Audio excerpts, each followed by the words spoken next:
Hola, ¿qué tal? Soy María Jesús Encinas, el alumno 160825 de Univim. En esta ocasión les hablaré de lo que trata nuestra asignatura Medicina Interna en lo referente a los trastornos del aparato respiratorio. La medicina interna se conforma como uno de los pilares esenciales del estudio de la salud y su objetivo es formar profesionales capacitados para cubrir las necesidades de asistencia y soporte de pacientes que por diversas situaciones tengan dificultades en el apoyo de una especialidad en específico. Como primer punto, debemos entender la funcionalidad de uno de los principales sistemas de mayor demanda de consulta médica a nivel mundial, como es el sistema respiratorio. Por supuesto que si entendemos cómo funciona este aparato, entenderemos su fisiopatología, con el fin de emitir un diagnóstico, determinar un tratamiento específico y formar un pronóstico. Para la pregunta, ¿a qué denominamos respiración?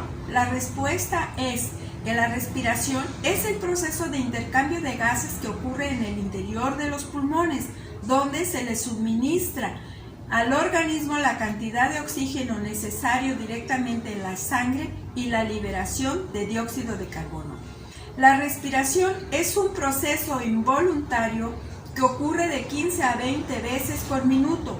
Los dos pulmones son los órganos primarios del sistema respiratorio que se expanden o contraen gracias a la acción del diafragma ubicado por debajo de estos.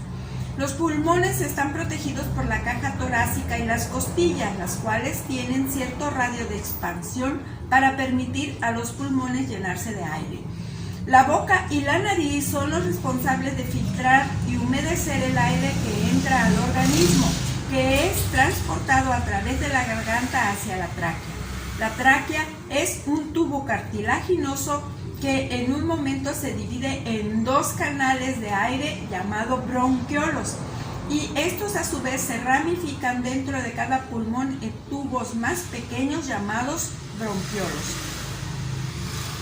Los bronquiolos finalizan en diminutos sacos llamados alveolos, siendo aquí donde tiene lugar el intercambio de gases.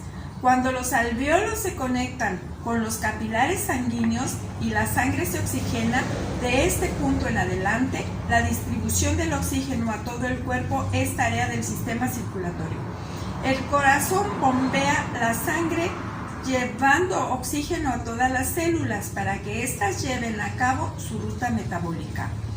Una vez logrado esto, los desechos tóxicos de la célula son transportados por la sangre y el sistema circulatorio de regreso a los pulmones, donde los capilares sanguíneos intercambian CO2 por oxígeno en los alveolos y estos lo expulsan por los bronquios hacia la garganta y finalmente es liberado en el ambiente. La respiración puede presentarse como respiración externa, que es el intercambio de gases entre la atmósfera y el organismo, o como respiración interna, que es el intercambio de gases dentro del organismo. La inspiración es una de las fases de la respiración, específicamente en la que se inhala aire del ambiente exterior hacia el interior del organismo, con el fin de obtener el oxígeno necesario para llevar a cabo los procesos metabólicos. Por otro lado, durante la expiración, el organismo desecha los gases residuales, producto de los procesos metabólicos, específicamente el dióxido de carbono. Tanto la inspiración como la expiración son fases que representan movimientos complementarios de la respiración y que permiten que el intercambio de gases se lleve a cabo en un ser vivo. Cuando se saluda al paciente, se puede detectar la presencia de molestias como la incapacidad de decir oraciones completas sin hacer pausa para respirar, lo que puede proporcionar información útil para detectar su estado pulmonar. La auscultación es, sin lugar a dudas, el componente más importante del examen físico. Deben auscultarse todos los campos del tórax, incluso los laterales y el anterior, para detectar alteraciones asociadas con cada lóbulo del pulmón. La mecánica del sistema respiratorio depende de las características del pulmón, la caja torácica y su interacción. Los pulmones están situados en un compartimiento cerrado que es la cavidad torácica. La caja torácica está formada por las costillas, la columna vertebral, situada en la parte posterior, y en el plano anterior el esternón. La parte superior está cerrada por músculo y tejido conectivo y la parte inferior por el diafragma. En la línea media y separados a través de membranas se encuentra el corazón, los grandes vasos y el esófago, que mantiene separados a los dos pulmones. Las dimensiones de la caja torácica se modifican por la acción de la musculatura respiratoria. En la inspiración, el diafragma es el responsable del movimiento inspiratorio. El diafragma, al contraerse, da lugar a una depresión o descenso del suelo de la caja torácica, aumentando el eje longitudinal de la misma y su volumen. La expiración es un proceso pasivo que se lleva a cabo solamente por la relajación de la musculatura inspiratoria y la recuperación elástica de los pulmones previamente distendidos en la inspiración. Solo en los recién nacidos los músculos abdominales participan en la expiración basal. En la respiración forzada participan otros músculos denominados músculos accesorios de la respiración, como el músculo serrato posterior superior. A diferencia del aparato circulatorio, en el que el movimiento del fluido se realiza mediante la acción de una bomba situada en serie con el circuito, en el sistema respiratorio, la entrada y salida de aire se produce por la acción de una bomba situada en el exterior del sistema. El aire se mueve por gradiente de presión. Si la presión externa es superior a la interna o pulmonar, se produce la entrada de aire. Si la presión externa es inferior a la interna, se produce la salida de aire.